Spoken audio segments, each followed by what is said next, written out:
Hello and welcome. My name is Rupert Hoodruff and I'm the Chairman and Chief Researcher of the Hurun Report. Now, when two business people meet each other in China, often the first question they'll ask is, where do you come from? Which region do you come from in China? And it helps them identify and try and sort of position where that person comes from. The characteristics of that region often help define that entrepreneur itself. And today I've got a cool new report that I thought I'd share some of the highlights with you. And it's actually in Chinese only, but it's looking at the characteristics of the regional Chinese business person. Now, this is probably like anywhere else in the world, a source of great pride for most people. I was at a dinner the other day of a very successful businessman, a multi-billionaire, and he stood up after the dinner and said, I've been successful, but the thing that brings me the greatest source of pride is the fact that I've been able to promote my hometown. Actually, in his case, it was his home province. He's the chairman, like pretty much everybody on the rich list has sort of somehow been engineered into their representing their local business association. Now, on the rich list in China, we've got 2,000, 3,000 people, something like that. And what we did is we analyzed where they came from, where they were born.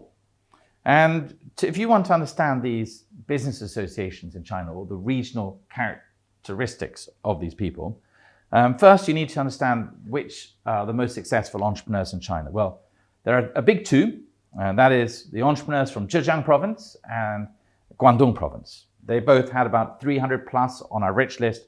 Zhejiang pretty much the whole way through has been producing more rich listers, if you like, most successful entrepreneurs in China than anybody else. So out of the last 20 odd years, and Zhejiang has been number one for say 20, and Guangdong has been number two for 20 of those, and number one just 3 times. And the sort of key representatives of the Zhejiang province and entrepreneurs, you've got the likes of Alibaba's Jack Ma, Pinduoduo, another big e-tailer, and Colin Huang, and then you've got big car maker, Geely Group's Li Shufu.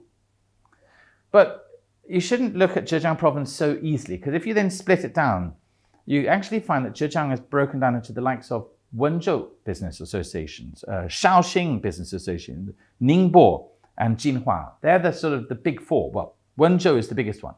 And Wenzhou, they dominate, for example, pretty much a lot of the small business, the Chinese business people in mainland Europe. Actually, there are 56 Wenzhounese on our rich list in the last year. The next two regions that have created most entrepreneurs on our rich list, and you've got Jiangsu and Fujian. So Jiangsu, you've got the likes again of another e-tailer. It's not a coincidence, it just happens to be a big famous name, Liu Qiangdong.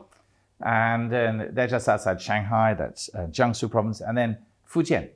Now Fujian also stands out for me because it's one of the most global of the regional business associations in China. So when we do a global rich list, for example, there are about 60 Chinese who were born in China, that is, but now live abroad. And of that, 1/3 come from Fujian. And also Fujian has got 2 of the sort of most famous young entrepreneurs or youngish entrepreneurs in China today. You've got TikTok's Zhang Yiming, and you've got Cattle, they're the battery maker, the king of battery, Robin Zeng, and you've got Meituan's Wang Xin, and so on and so forth. And you've got a big philanthropist called Cao De-Wang. They all come from Fujian province. The next 5, if you like, are those who come from Hunan, Shandong, Sichuan, Hubei, Henan. And that gives you the next 5. And then there are 2 sort of old traditional powerhouses of regional entrepreneurs. There's the entrepreneurs from Shanxi province, known as Jinshan, and the entrepreneurs from Anhui province, known as Huishan. And they're the sort of the original business people that started out in China. Anyway, it's a very simple highlight, I'm afraid, today.